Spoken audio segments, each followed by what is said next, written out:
So yeah, once I got to my late 20s, I mean, like I'd say those things and I would, in my mid-20s, and it would stop me from spreading rumours. Well, not spreading rumours, but like just bringing up facts that that person had said to me, and I'd seen them done. You know, I'd seen them do those things with my own eyes, and they were telling me about these things, but it didn't affect or hurt anybody, but it would make them look uncool if I brought it up to others. I'd bring it up to others. But once I hit my mid-20s, I stopped doing that. I'd be going over it to myself, but you know, I just thought, I know it sucks, you know. And then once you get to your late 20s, it doesn't take years for you to get past it. It takes you like a few months, 3 or 4 months. And then you get to your 30s, and it's like the same, like a few months, but at the same time, it's like you're not upset about it, you're not angry about it, you're not, you know,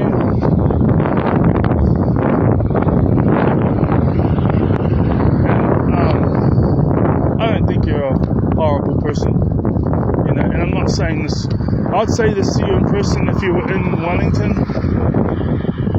and you and your partner decided we'd meet up at a cafe and we just do that to make peace, right? And so it's in the same room, we make your peace like that and then carry on our ways. You know, carry on our ways and let you guys do your thing. But you're in America, so I guess this is the reality of social media. I mean, this is a difference between millennials and Gen Z. See, most millennials didn't have a Facebook account until we're 20 years old, and like, I'm not sure if we even had videos that, you know, like videos where you could record yourself, and we could watch videos of sports teams, actors and comedians and stuff. I'm not sure if we even had the ability to record ourselves then. It was just take a photo and type up a paragraph or something. So our lives were less dictated to by social media, or, you know, we knew a world without social media. But once we'd hit our mid-20s, social media had taken over, and I'm right in the middle of the millennial generation, because that's 1980 through to 1995 birthdays for millennials, and I was born in 1988, so I'm right in the middle. So 1981 or 1980 through to 1995. People debate between the two of that. Anyway, I'm 1988. I was born. So I remember a world without social media, right? I knew social media had taken over, but I was like, all you need is one good woman, you know.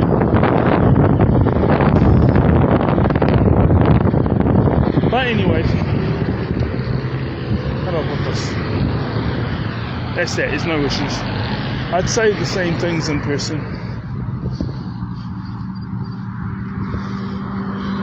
Shake your partner's hand and say, you guys have a nice day.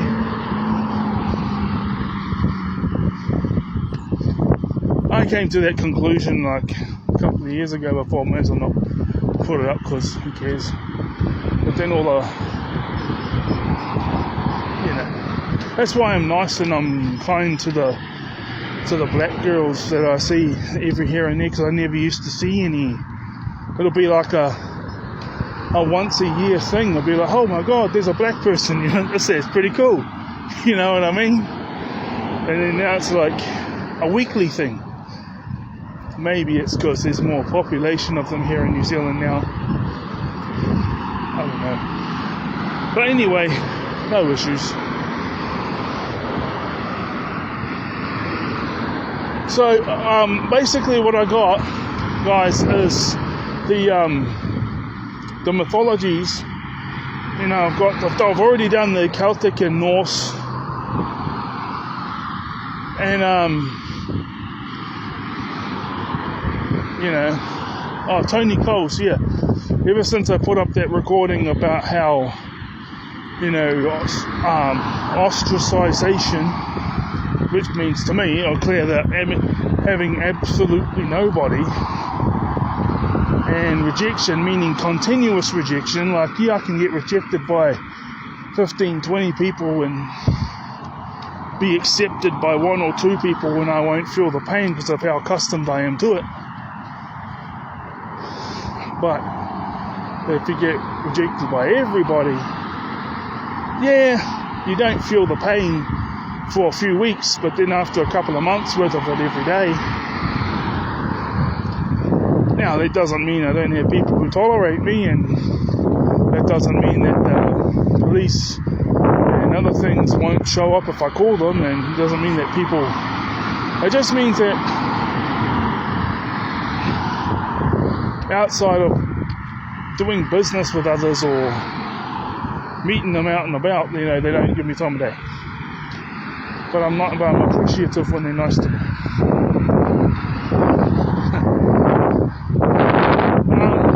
So I put that recording out, and Tony Coles, who looks like my uncle, told me that there's no connection between them. And then I said, oh, you know, I used to like this uncle, because I did. And I said his name, so I like that uncle. Me and him are very similar. We got some differences. Okay, that's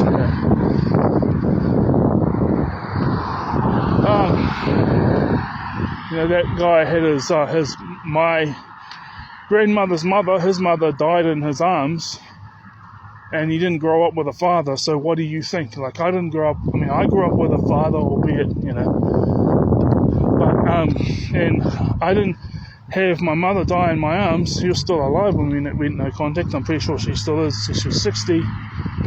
No, she was 58. I went no contact.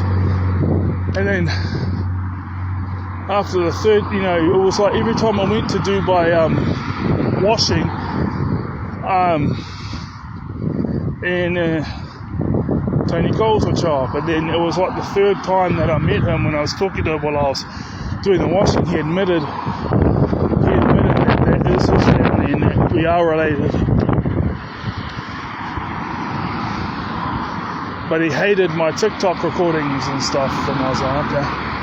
That's what he mentioned after we met each other a couple more times. It was all smiles at first.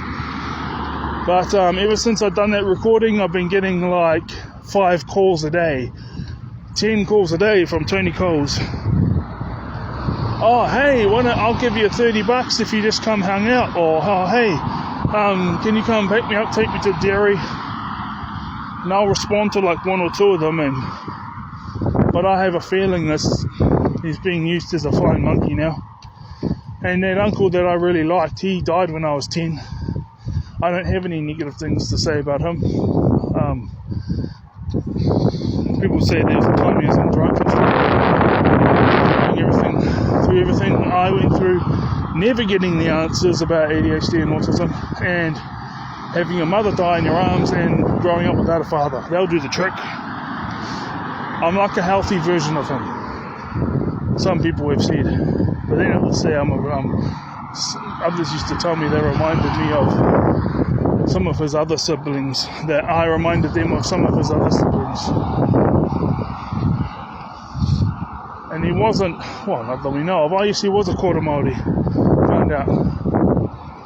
But yeah, anyway. So that's Tony Coles. Rashad Batra. Well, the psychological and emotional breakthrough I got to was,